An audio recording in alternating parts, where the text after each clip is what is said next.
I have, so Angus, I also didn't get the chance to talk to you before, so I will be discovering with the panel what you do. Why don't you tell us what you do in the area of project development in Africa, please?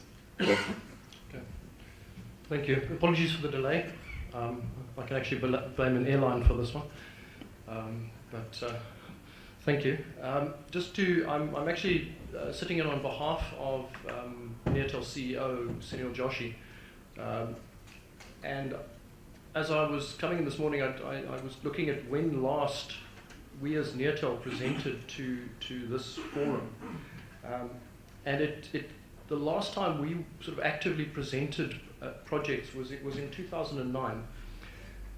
And what I really want to do is just give you a sense of what we are and where we fit into this. I think the things I'm going to bring are firstly a perspective slightly more from the point of view of a company that is more the project than the project sponsor, and also a South African perspective and a telco perspective, a telecoms perspective to this.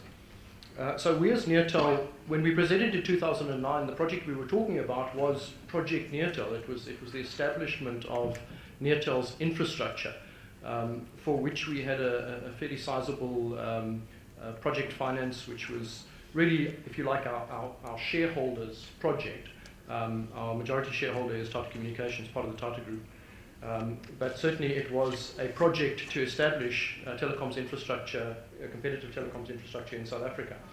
But we've actually got involved in a number of other areas related to this. And I just wanted to talk briefly through what's happened between 2009 and now, and I can give some of our experience in that, which will then touch on some of the experience in specific projects. So the elements that went into the projects that we've worked on, we've very largely been based in South Africa, although we have reached through submarine cable projects that we've been involved with as a partial owner, right up to Europe. The first is the infrastructure we've established in South Africa. So we've built out a national fibre network in South Africa, which was on the back of that project funding. We've done a lot of that work in-house and with smaller partners in South Africa.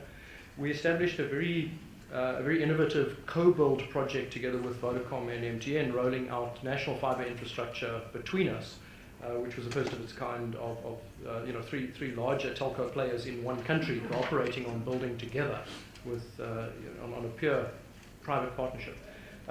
We were very closely involved with CCOM. We have no involvement as an investor in CCOM, but we facilitated the landing of CCOM in South Africa. So we're very close to the establishment of CCOM. And CCOM in itself, I think, is a very interesting project in the context of telecoms in Africa. That was completed in 2009, notably ahead of the World Cup in South Africa. We've been involved in EASY, which is a consortium project really at the other end of the scale, where there has been a number of different areas of financing, including World Bank financing and notably a lot of different players, public and private. And interestingly, also targeted to complete in time for the World Cup, but was a year late, which I think gives you an interesting contrast between what happens between different kinds of projects. And then WAX, which we think was the most successful of the consortium builds of cables, which we were very closely involved with, which ran very efficiently and was probably the fastest conceived and built submarine cable around Africa, and driven very largely by 3 or 4 large private players in South Africa, but also with government involvement, which was interesting. So that's what we've been doing. All of those have been delivered. We have an ongoing program of rollout of our own infrastructure in South Africa, and we are on an ongoing basis looking at additional projects in the telco space, but it has been very quiet in the large project telco space in the last year or two. Okay. Thank you very much, Angus.